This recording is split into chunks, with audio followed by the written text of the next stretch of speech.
Omaq savaqdaşlar, bugungi hikoyamiz qiz o'g'ilning nimasi bo'ladi? O'tgan zamonda bir savdogarning Aqil ismli bir o'g'li bo'lgan ekan. Savdogar o'g'lini jinidimi aziz ko'rdi ekan. Aqilmi nihoyat sho'x, aql-farosatlik cho'ng bo'lishga boshlabdi. Savdogar o'g'lidan xush bo'lib, uningga bir arg'amoq sotib olib minishga beribdi. Aqil dadasining shafoatidan intayin xush bo'lib, Yiroq yaqinga opchab turib o'ynaydigan bo'pti.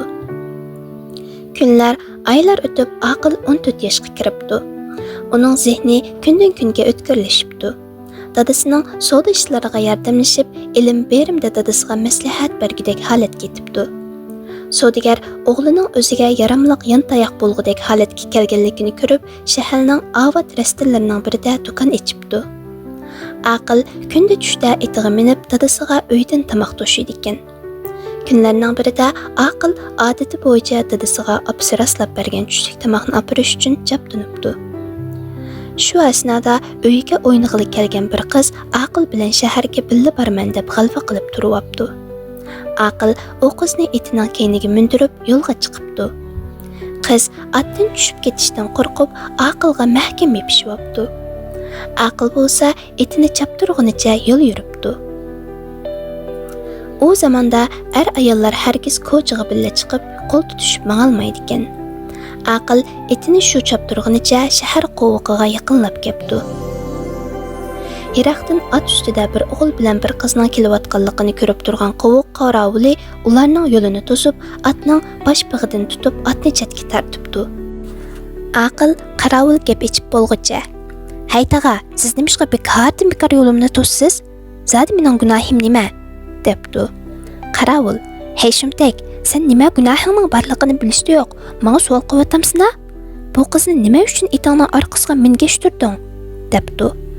Aqil chaqinliq bilan: "Jinimning jonanisi, yurakimning satbarisi, bu xonimning hammachisi, mening opamning qaynonasi" deb javob beribdi.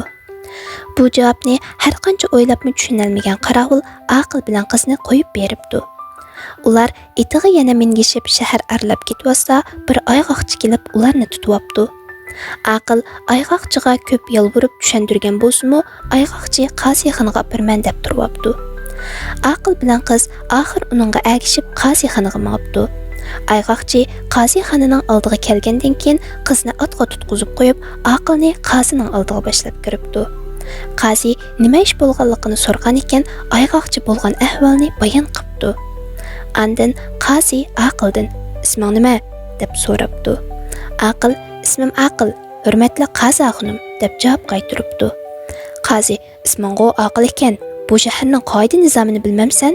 deb qayibdi. Aqil tamkinlik bilan: "Jinimning jonanisi, yurakimning sadbarisi, bu xonimning hammachisi, mening opamning qaynonasi" deb javob beribdi. Qazi shuncha o'ylasimi, bu so'zning ma'nosini hech tushunolmay: "Hey bola, so'zingni hech tushunolmadim. Menga bu so'zlarni tushuntirib qo'ysang, gunohingdan kechiman" debdi.